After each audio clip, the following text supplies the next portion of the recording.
Variety rice குக்கரில் சட்டுன்னு ஈஸியாக எப்படி செய்கிறதுன்னு பார்க்கலாம். 2 டம்ளர் அரிசியை ஊற வச்சுட்டு ஒரு கட்டு நாட்டு மல்லியை அலசி சுத்தம் பண்ணி மிக்ஸி ஜாரில் சேர்த்துக்கலாம். பூண்டு 8 பல், இஞ்சி ஒரு பெரிய துண்டு, பச்சை மிளகாய் 3, தேங்காய் 3 டேபிள் ஸ்பூன் சேர்த்து நல்லா அரைச்சிட்டு வந்துடலாம் நைஸாக. இப்போ ஸ்டவ்வில் ஒரு குக்கர் வச்சு 1 டேபிள் ஸ்பூன் நெய், 2 டேபிள் ஸ்பூன் எண்ணெய் சேர்த்துக்கலாம்.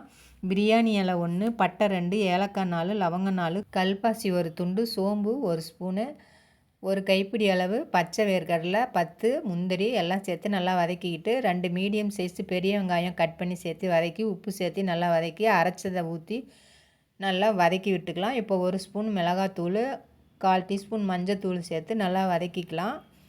இப்போ நம்ம ஊற வச்ச அரை மணி நேரம் ஊற வச்ச அரிசியை சேர்த்துக்கலாம். 1 டம்ளருக்கு 2 டம்ளர் தண்ணி சேர்த்து உப்பு சேர்த்து ஒரு கொதி வந்தோடனே மூடி போட்டு 3 விசில் விட்டு எடுத்தால் நம்மளுடைய மல்லி சாதம் ரெடி. நீங்களும் இதே மாதிரி செஞ்சு பாருங்கள்.